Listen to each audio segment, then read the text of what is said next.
Okay, so I'm gonna climb up. Yeah. Okay. Okay, so I'm waiting for Aaron. Is it good? Okay. So hey, hit me when you want to. Do you guys should we fade the music now? I'll fade the music and I'll hit the left.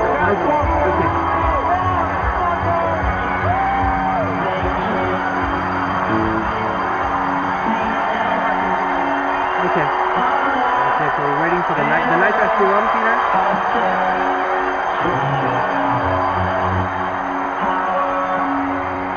I'm not ready, I'm waiting for Aaron.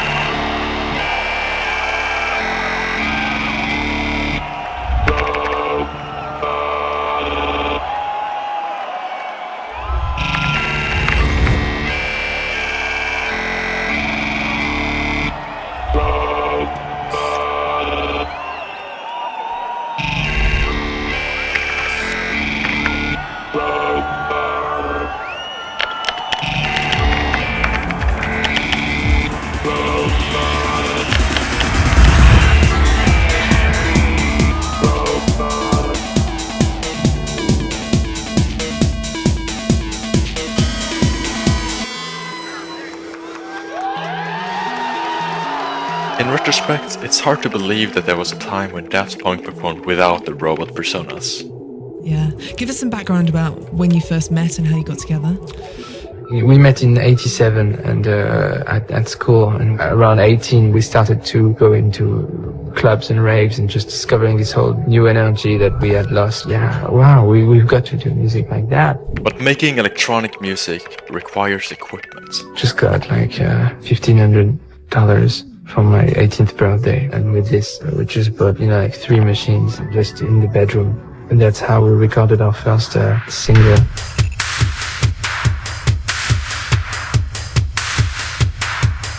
And a single that would eventually make it into their first studio album, Homework.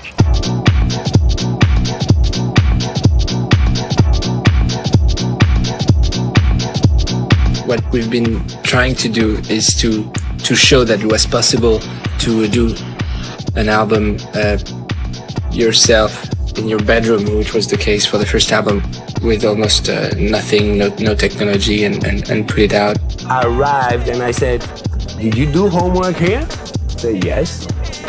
And I'm like, "Where is the studio?" And he's like, "Well, this is it." They were making this music with nothing.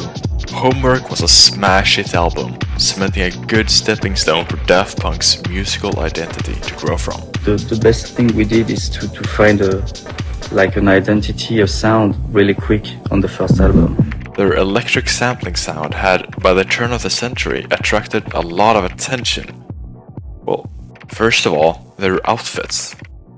The masks are always worn for media interviews because they say they don't want to be known for their looks. We don't want to be famous for, physically. So we just want to spread our music and share the music we make. The physical appearance is totally irrelevant. Can people ever expect to see your faces?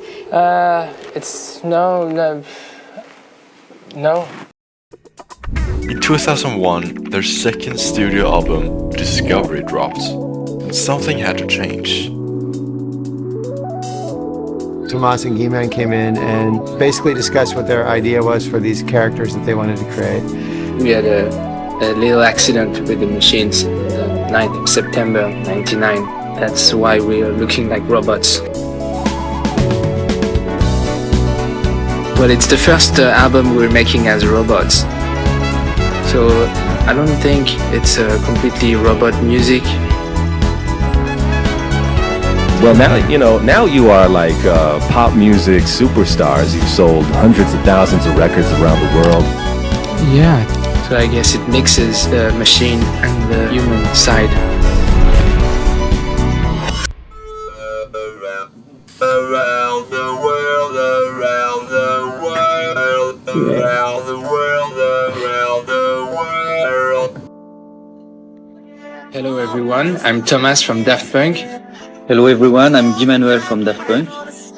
Our new album is called Discovery and we hope you like our music. Discovery is a story of two indie musicians turning into robots that make music about human emotions. But most importantly, it's a story that shows how fame doesn't change Daft Punk as we know them. We are wearing masks because it's a very free way to do things, and we don't think that there's a logical link between showing your physical face and making music. The whole point was just the ability to have a choice, to wanting to be famous or not. I think it's like when I read a book, I don't care to see the race of the person that wrote it. So they had these sort of like spaceman backpacks and all these cables that went up to the back of their heads. Is it hot in there? It's hot, yeah. But the challenge was to create something that had a linear readout, that he could type responses to people onto his arm. Guy was more of a vertical screen to work in, where we could take advantage of the length of it and have stuff run through it. There was a company out of Ohio that does the metallizing for the spacesuits for NASA. And in the beginning, we were having them do the first face shells. We actually engaged the man who designed the Jumbotron screens to do Guy-Man's LED readout. By 2006, Daft Punk had been busy doing a lot of things. But one thing was still missing. And the fans were begging. Are there plans to take Daft Punk out live, performing live? We don't know yet. And we certainly hope that you can get a live show together soon. Please. First quarter next year, no, maybe? we don't want to. You know, we always... Though it made sense. The group was in the business only because they loved making music. It made them special and unique and authentic even, despite their privacy. Perhaps a live show was just too much to ask for. We don't know yet. No, this is obviously something you're we're still working on the animation, so we'll see. But still, there was some hope. We would probably make a lot of money too. No. Highly anticipated, live tonight here, Daft Punk. What finally convinced you to take this big step up to do the live show? The last tour we had done was around the release of our first album. You know, realizing that it's been 10 years, we really started wanting to go back into touring and into playing live. Technology has really evolved also I think in the last 10 years, and we really wanted to take all these elements and, you know, looking differences also between 2006 or 1996 and keeping best of both worlds to bring something new that we hadn't seen before. The first show was around the end of April at Coachella.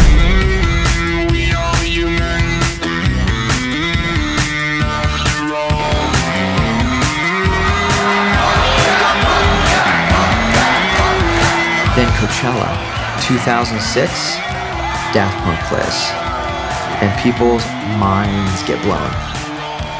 It like changed people's lives, including mine, forever. We didn't know what to expect.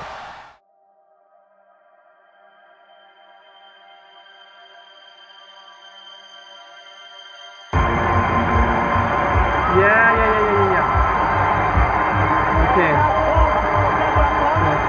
Okay, so I'm waiting for Aaron. Is it good? Okay. Say, hey, hit me when you want to. Should we fade the music now? I'm fading the music and I'll hit the left.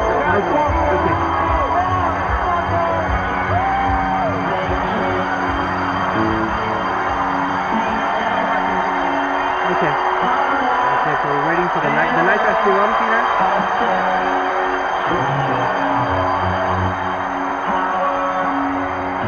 I'm not ready, I'm waiting for Aaron.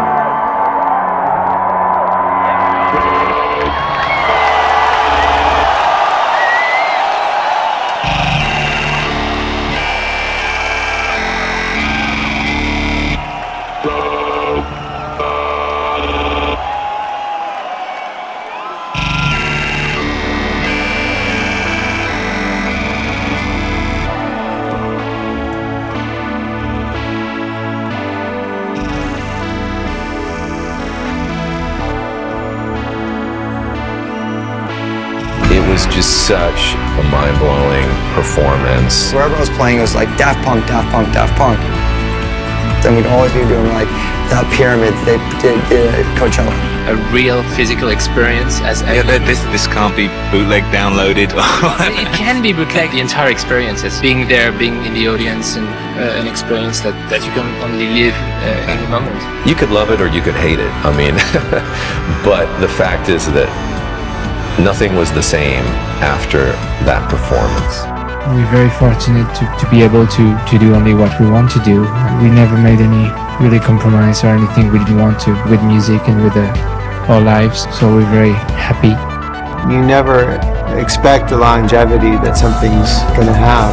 It's always a nice surprise to see it continue to survive and people actually enjoy it. It's nice to see them continue to change it and have it evolve too.